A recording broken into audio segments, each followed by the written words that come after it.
Pier 50, East River, New York. Late October 1872. Mary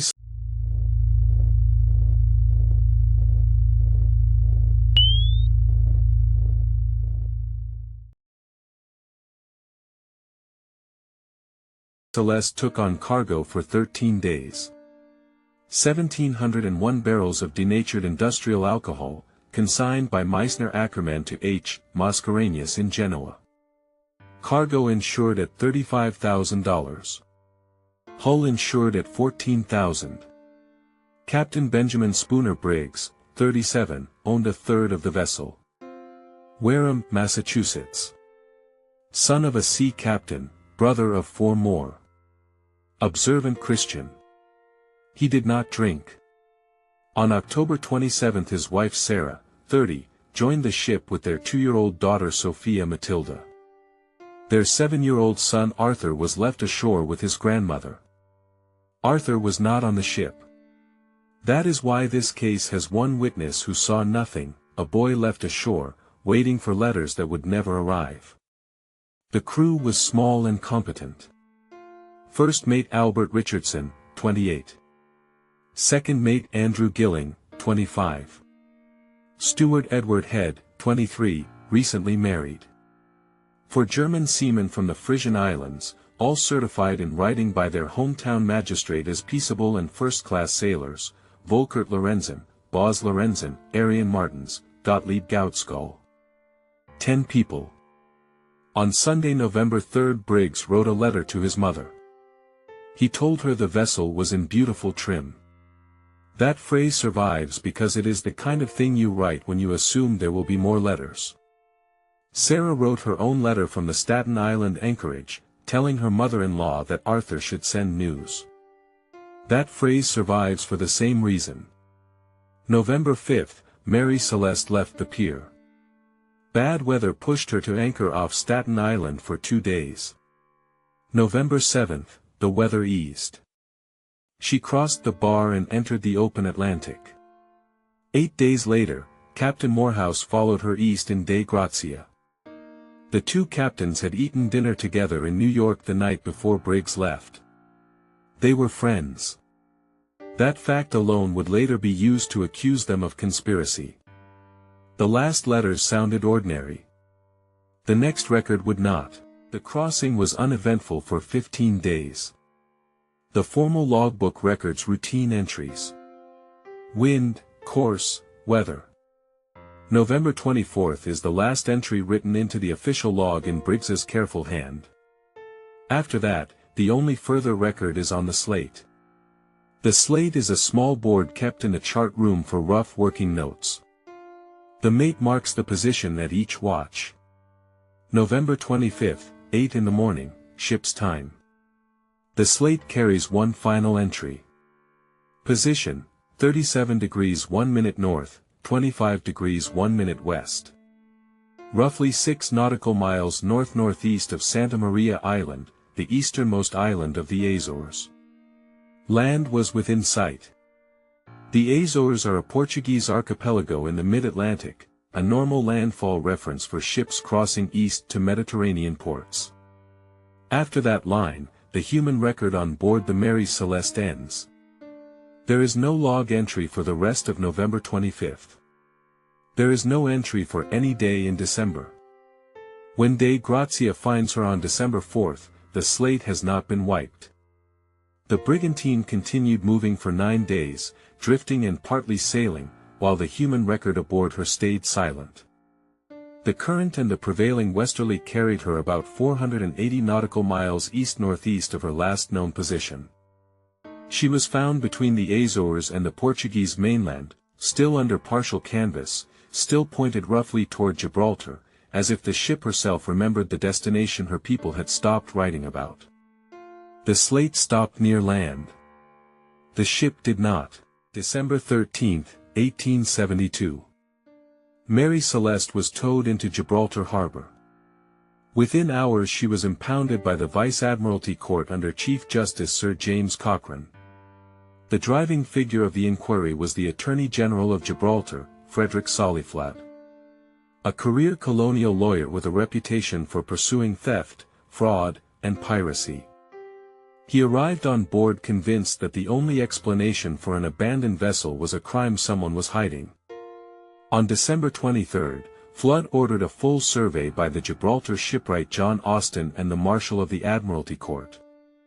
They reported 2 pieces of evidence that suggested violence.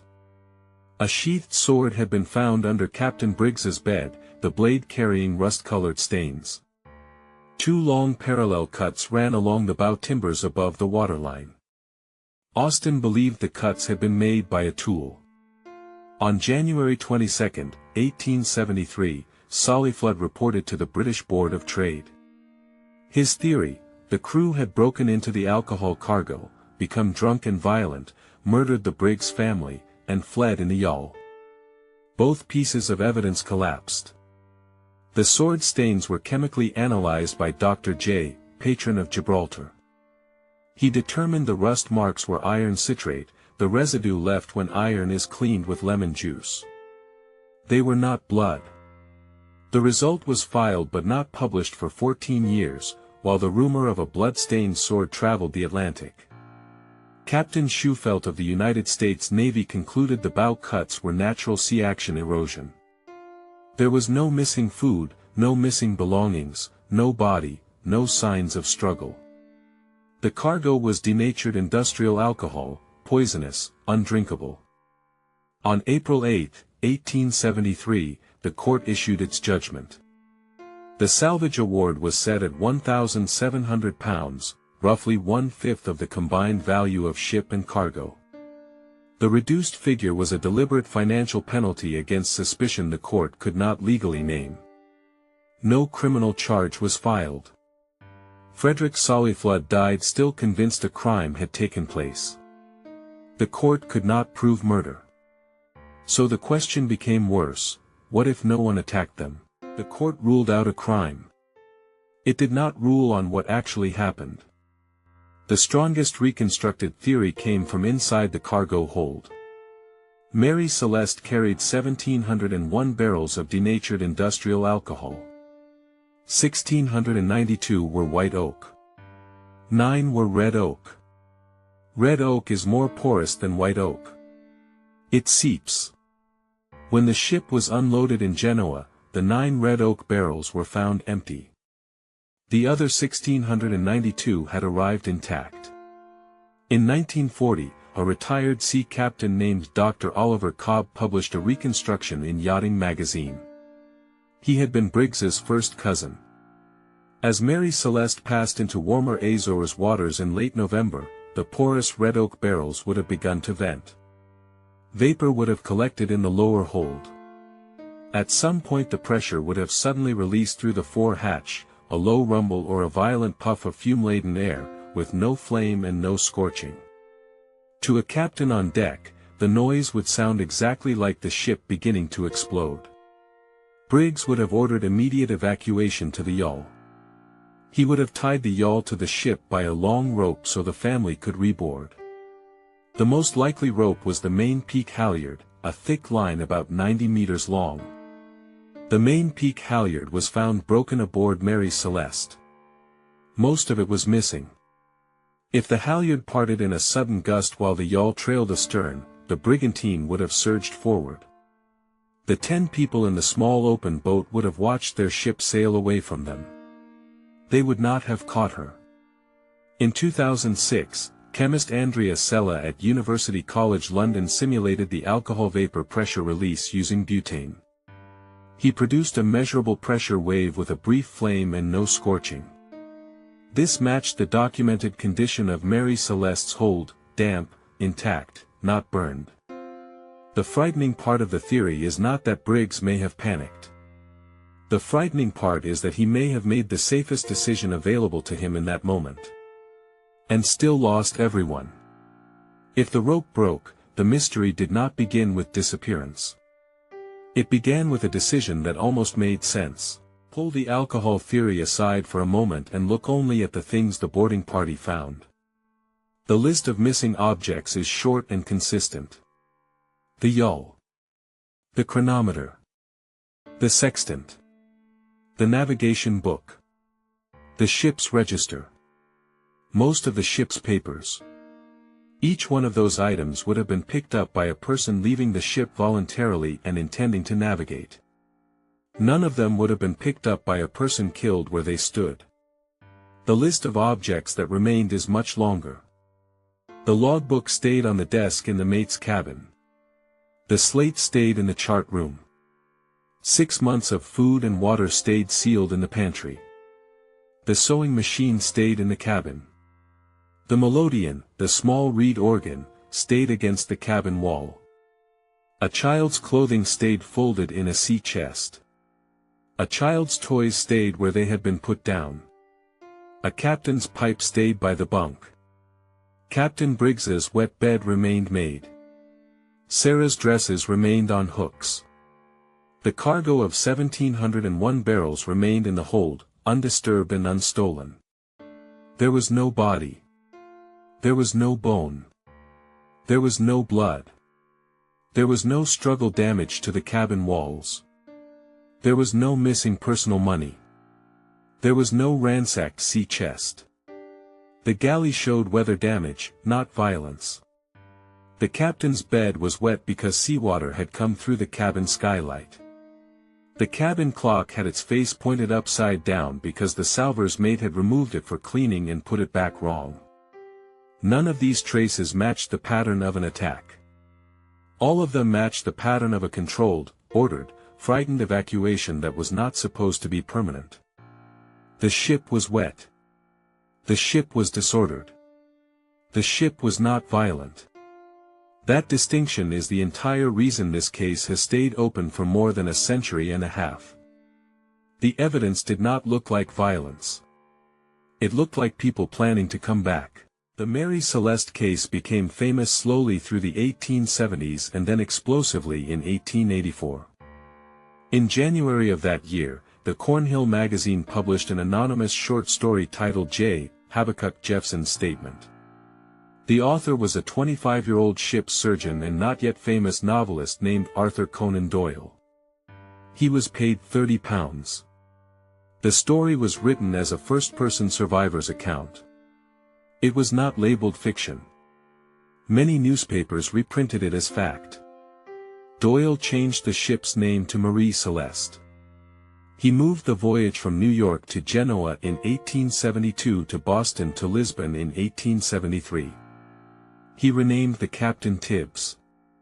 He invented a freed slave conspirator and a deliberate murder plot that ended on the African coast. He invented the famous details: a sealed half-drunk cup of tea, a warm meal still steaming on the cabin table, perfectly dry clothes hanging in the cabin, the ship found under full canvas with not a sail out of place. None of these details exist in any court testimony. None of them are in the Gibraltar Vice-Admiralty record. None of them were observed by DeVoe or Wright on the actual ship. The real Mary Celeste was a soaked, disordered, partially rigged vessel with a knocked-over stove and a flooded captain's bed. The fiction was a clean, ghostly, supernatural diorama. The fiction was easier to remember. Frederick Solly Flood himself wrote to Doyle, furious, after recognizing his real Gibraltar inquiry distorted in the story. Doyle never publicly admitted the story was fiction. By the time the truth was clarified, first in a 1904 Strand magazine investigation, then in 1942 with the publication of Charles Eddie Fay's Mary Celeste, The Odyssey of an Abandoned Ship, the false version had been retold in books, plays, magazine articles, and films. The myth of the perfectly empty ghost ship is older than most people alive today. The court file is older still. The myth gave the ship a ghost. The record gave it something colder.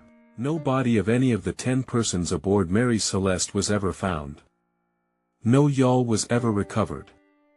No confession ever arrived.